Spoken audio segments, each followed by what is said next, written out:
Hello everyone. Today I will recap the movie Plane. The captain in this movie is really the strongest person I have ever seen. If a passenger causes trouble, he will solve it immediately. When facing the rebel group still has to lose to him. So how strong is this captain? Let's explore today's content. This is probably the most unfortunate flight in history. After the plane is struck by lightning, it crashes on an island occupied by rebels. This incident is just the beginning of a series of nightmares, as the captain must cooperate with an assassin to save everyone's lives. The story begins when a commercial flight lands at Singapore airport. Captain Torrance receives a call from his daughter Dania, who is expecting him to come home to celebrate the new year. He plans to return in time. Torrance quickly enters the cockpit and meets with co-pilot Delhi, who informs him that the weather might worsen during the trip. Torrance contacts air traffic control to change the flight schedule, but his request is denied. There were only 14 passengers on the flight, and changing the route would waste more fuel. So he suggested that the pilots fly over the South China Sea, and they had no choice but to agree. However, things did not end there. When Torrance stepped inside, he encountered Officer Scarsdale, who was escorting prisoner Lewis, a murderer who terrified the passengers. Torrance asked two flight attendants to calm everyone down. However, the situation became tense when some passengers showed unpleasant personalities, including a hot-tempered businessman and a couple who kept complaining about the plane. Another group of passengers, including two girls, had to give up their seats for Lewis. This made them uncomfortable, and they took photos to document the experience of flying with a criminal. Finally, Torrance takes off. As he works, he and Delhi talk about their families. However, things begin to change when they encounter a predicted storm. Torrance warns everyone to fasten their seatbelts and contacts air traffic control to report the situation, but receives no response. Suddenly, a bolt of lightning strikes the plane, causing everything to shake violently. Torrance goes to the passenger cabin to calm everyone down. At that moment, passengers' belongings are thrown about, and he tries to pick them up, announcing that it's just bad weather. Soon after, the plane shakes violently again, causing him to lose his balance and injure his head. He tries to return to the cockpit to contact the airline, but the navigation system fails as well. The storm gets worse, and another bolt of lightning takes out the plane's electrical system. Captain Torrance was trying to find the nearest airport to land at. The flight attendants told passengers not to leave their seats, no matter what. However, as the plane shook, Scarsdale's phone fell to the floor. He unbuckled his seatbelt to pick it up. Seeing this, a flight attendant rushed to help Scarsdale. Unexpectedly, at that moment, the plane tilted, causing both of them to be thrown into the air, where they hit their heads hard. After witnessing the serious accident, everyone is too afraid to move. Inside the cockpit, the Torrance decide to attempt a water landing, trying to land parallel to the water, to avoid a strong collision that could break the plane. Finally, they spot a small deserted island. With only a few minutes left before the engine completely loses power, they have no choice but to make an emergency landing on the island. However, this process is not simple, as most of the equipment is severely damaged. Fortunately, the heavens have not completely abandoned them. The Scarsdale spots a wide road ahead. Now, they have only 10 seconds before the steering system runs out of power. Torrance decided to dump all the fuel on the plane to avoid the risk of a collision and explosion. However, because the right wing was stuck, he could not dump all the remaining fuel. Fortunately, Torrance made the effort and landed safely. Inside the cabin, everyone was panicking. Torrance and the crew quickly evacuated the passengers from the plane. A flight attendant saw Lewis trying to pick up the keys. She quickly picked them up in front of him. Finally, at dawn, everyone was safe on the ground. They were happy to have narrowly escaped death, but they faced a new worry, because there was no cell phone signal. And they had to live with a dangerous person before being rescued and had to find a way to survive. The flight attendant gave Torrance a key, and this was the handcuff key of Lewis, a criminal. Torrance reminded everyone to calm down, and Torrance and the members set up camp. Some passengers were upset and wondered why they couldn't sleep on the plane. Torrance simply replied that it was too hot. The flight attendant looked at Lewis. Torrance and Delhi were trying to fix the problem. They discovered that a piece of equipment had burned out, but the repair was taking a long time. Torrance returned to the plane to look for useful items and discovered Scarsdale's body on the ground. Torrance took Scarsdale's gun, and he also found a military knife in the policeman's pocket. He then looked at a map with Delhi to try to determine their location. After some thought, they realized that it was Holo Island in the Philippines. Delhi's face paled upon hearing this because he knew that this was the territory of a rebel group known for murder and pillaging. Torrance decided to hide this from the passengers to avoid causing panic. Before landing, he saw a building on the island and went with Lewis to seek help, hoping to ease the fear and calm everyone. He uncuffed Lewis, and the two of them went into the jungle. Torrance asked about Lewis's past and learned that he was a military special forces soldier, but had been imprisoned for his mistakes. As the two men talked, everything suddenly went quiet. When Torrance returned, Lewis was gone. While Torrance was away, Deli worked hard to repair the plane's engine and successfully restart it. Back in New York, the CEO of the airline was in a meeting about the missing Flight 119. The last signal from the plane was recorded in the Philippine Sea, where rebels were suspected. Since the military could not reach the area, they had to contact a private military to search and rescue the passengers on the plane. They hoped that everyone was still alive, because Torrance was a very good captain, a former Special Forces soldier.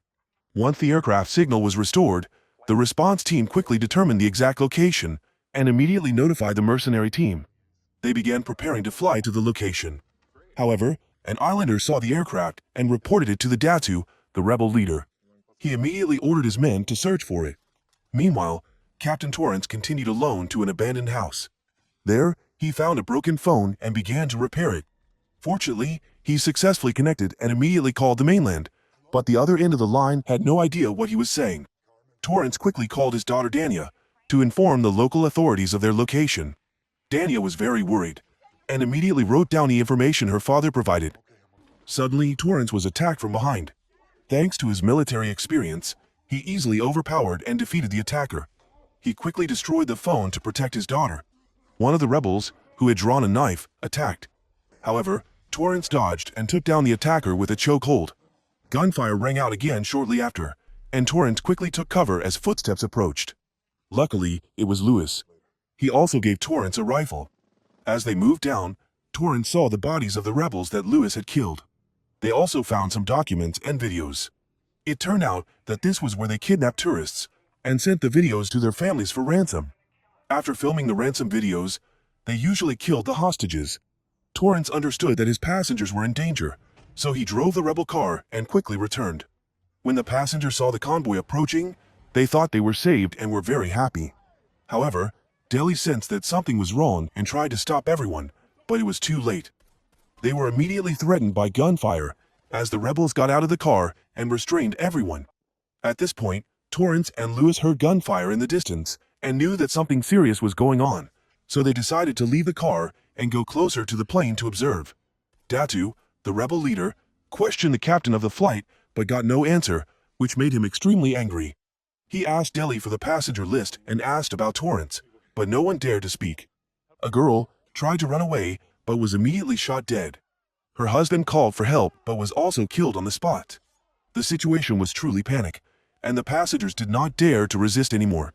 Torrance wanted to rush out to help, but Lewis held him back, explaining that doing so would only put him in more danger.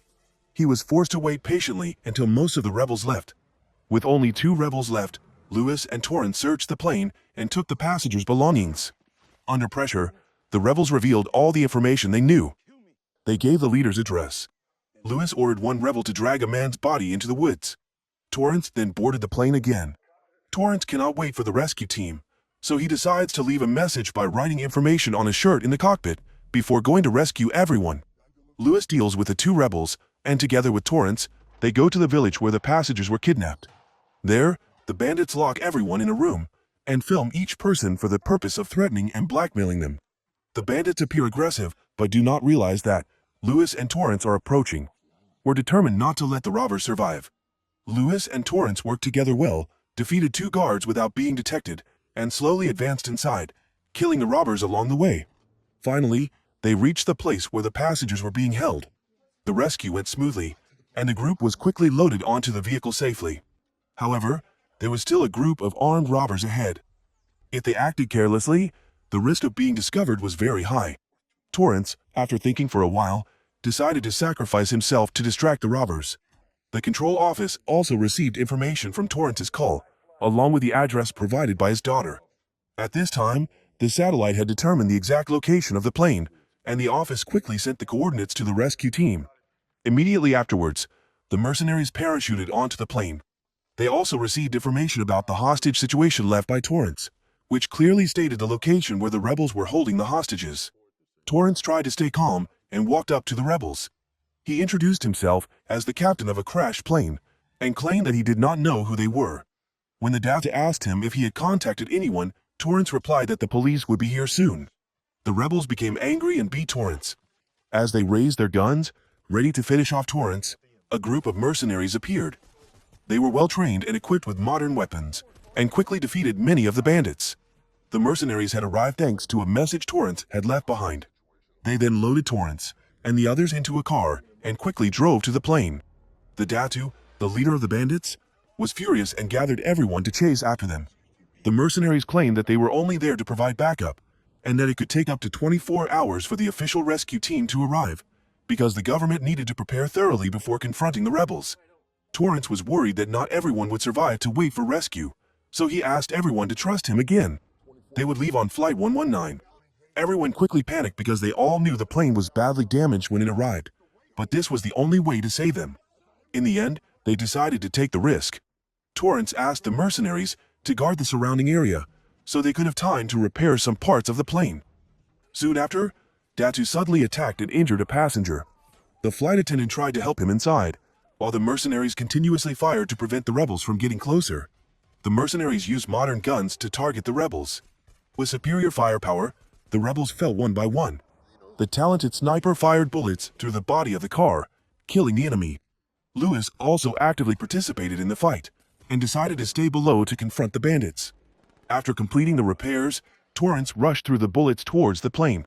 Although he was supported from behind, he was unfortunately shot in the leg. Torrance did not stop. He still climbed into the plane and entered the cockpit. Torrance and Deli immediately started the plane and took off. Torrance also called the command post to report the flight, and asked for the flight path and landing location. Meanwhile, Lewis continued to fight below and found a large bag of money. When he saw the plane starting to move, Data chased after it and opened fire continuously. Some of his subordinates were armed with grenade launchers, intending to shoot down the plane. Just as the mercenaries were about to board the plane, Lewis tried to take the bag of money. The situation clearly angered the mercenaries, but there was nothing they could do. Datu was furious and wanted to kill them all to vent his anger. However, Lewis shot him, causing the bomb to deflect. At this point, only Datu was left to fight the bandits. He refused to give up. He took out a grenade launcher and stood in front of the plane, intending to stop Torrance. However, Torrance quickly took off, crashed through the flywheel, and stabbed him to death. Just then, a group of rebels arrived to help, but the plane was already flying high. Seeing that everyone was safe, Lewis left with the money in his hand. However, the situation on the plane was still very dangerous, because one of the two engines had caught fire. Deli quickly shut down one engine, so that Torrance could fly the plane with the remaining engine. However, the thrust was so weak that they could not fly high. They were forced to prepare for an emergency landing. Finally, with the help of air traffic control, they found a nearby airport to land. Due to the accident, the plane shook violently and tilted to one side. Fortunately, thanks to Torrance's extensive experience, they landed safely. Everyone was happy as if they had been reborn, hugging each other and constantly applauding the two pilots. Outside, the police and medical rescue team arrived immediately. The movie is over. Thank you very much. If you found the video interesting, please leave a like and comment on what you thought of the movie.